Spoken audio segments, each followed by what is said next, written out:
আগের চাইতে অনেক ভালো আছেন এবং ইনশাল্লাহ শিগগিরই সম্পূর্ণ সুস্থ হয়ে আপনাদের মধ্যে ফিরে আসবেন। জনাব তারেক রহমান, তার বিরুদ্ধে আপনারা জানেন বহু মিথ্যা ভুয়া মামলা দেওয়া হয়েছিল। সেই মামলাগুলো প্রায় শেষের পথে। মামলাগুলো শেষ হওয়ার সাথে সাথে তারেক রহমান বীরের বেশে আসবে ফিরে বাংলাদেশে। ভাইয়ের আমার, আপনারা বলেছেন আপনারা ভালো আছেন, আমি ভালো আছি, বিএনপি ভালো আছে, এই দেশের 20 কোটি মানুষ ভালো আছে, সারা পৃথিবী ভালো আছে। একটাই কারণ যে এই দেশে একটা দল ছিল, তার নাম ছিল আওয়ামী লীগ। আওয়ামী লীগ কোনো দল ছিল না, তারা ছিল সন্ত্রাসী একটা পার্টি ছিল। সন্ত্রাস করাই ছিল তাদের কাজ। গুম, মিথ্যা মামলায় অ্যারেস্ট করা, বাড়ি থেকে আপনাদের ছেলেমেয়ের সামনে থেকে তুলে ধরে নিয়ে যাওয়া, আপনাদেরকে হত্যা করা, জেলে রেখে নির্যাতন করা, আপনাদের মৃত্যুর পরে ডেড বডি খুঁজে না পাওয়া, আয়নাঘর, হেলিকপ্টার থেকে গুলি মারা, এমন কিছু জিনিস নাই যে মানুষের উপরে অত্যাচার করার জন্য করা যেতে পারে এবং তারা করে নাই। ভারতের প্ল্যান এ ছিল এই ফ্যাসিস্ট আওয়ামী সরকারকে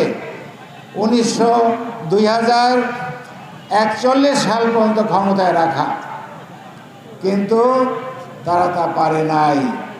কেন পারে নাই? আমাদের শিশুরা তারা রাস্তায় নেমেছে বৈষম্য বৃদ্ধি আন্দোলনের জন্য।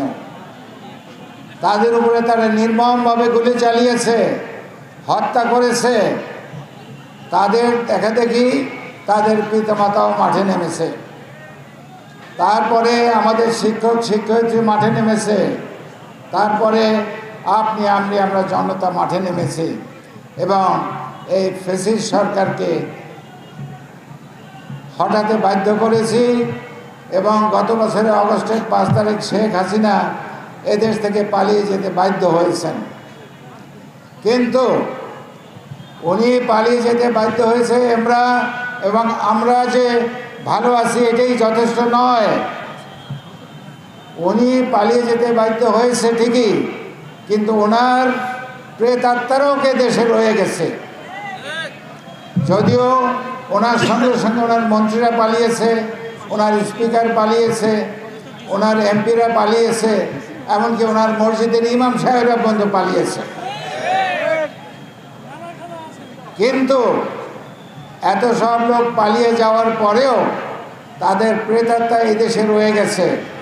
ভারতের ওই প্ল্যান এ, আওয়ামী সরকারকে ক্ষমতায় রাখার প্ল্যান যেহেতু আপনারা নস্যাৎ করে দিয়েছেন, এখন তারা তাদের প্ল্যান বি শুরু করেছে। তাদের প্ল্যান বি হলো, তাদের নেতারাই তো বলেছে যে দেশের রাস্তায় আমরা দিনে হাঁটতে পারি না, সেই দেশের লোকজনকে রাত্রে আরামে ঘুমোতে দেব না, বলে নাই? এবং তারা তাই করতেছে। তাদের প্ল্যান বি তারা চালনা করেছে। তারা এই দেশকে অস্থিতিশীল করার জন্য প্রথম শুরু করেছিল মাইনরিটি কার্ড, অর্থাৎ হিন্দু মুসলমানের মধ্যে একটা কমিউনাল রায়ট সৃষ্টি করার চেষ্টা করেছিল। আপনাদের মনে আছে চিটাগাংয়ে আমাদের উকিল সাহেবকে দিনে দুপুরে কোর্টের বারান্দায় যেভাবে জবাই করা হয়েছিল, আপনারা চিন্তা করেন এই রকম একটা নৃশংস জঘন্য ঘটনা যদি আজকে কলকাতায় হতো, যদি আজকে দিল্লিতে হতো, যদি আজকে বম্বেতে হতো, তাহলে কত হাজার মুসলমান মারা যেত আপনারা বলেন। কিন্তু আপনারা সেই ভারতের পাতানো ফাঁদে আপনারা পা দেন নাই।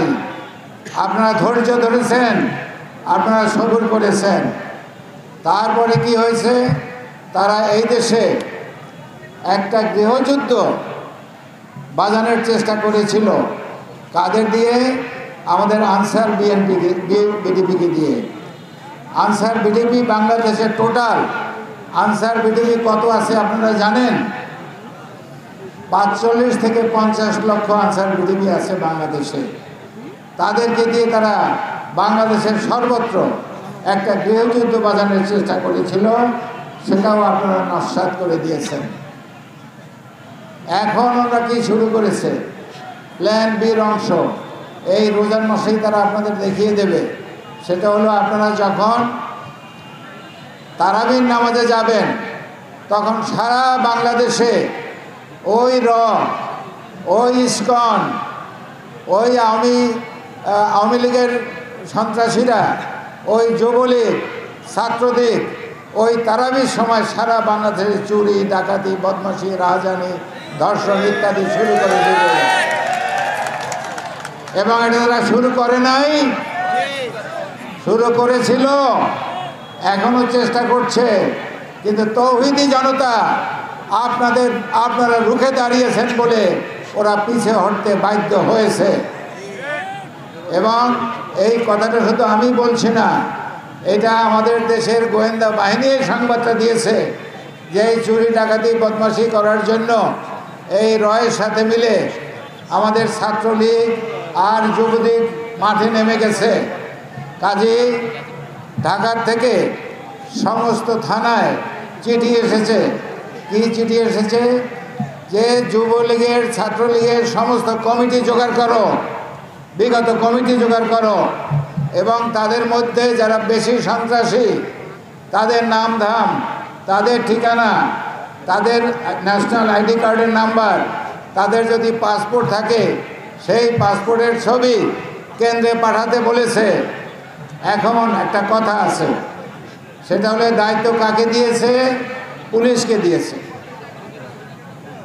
এই ফ্যাসিস্ট সরকার শেখ হাসিনা যখন পালিয়ে গিয়েছিল অগস্টের ৫ তারিখে, ৫ তারিখ আর ৬ তারিখের মধ্যে ২৬,০০০ পুলিশ পালিয়ে ইন্ডিয়াতে চলে গেছে।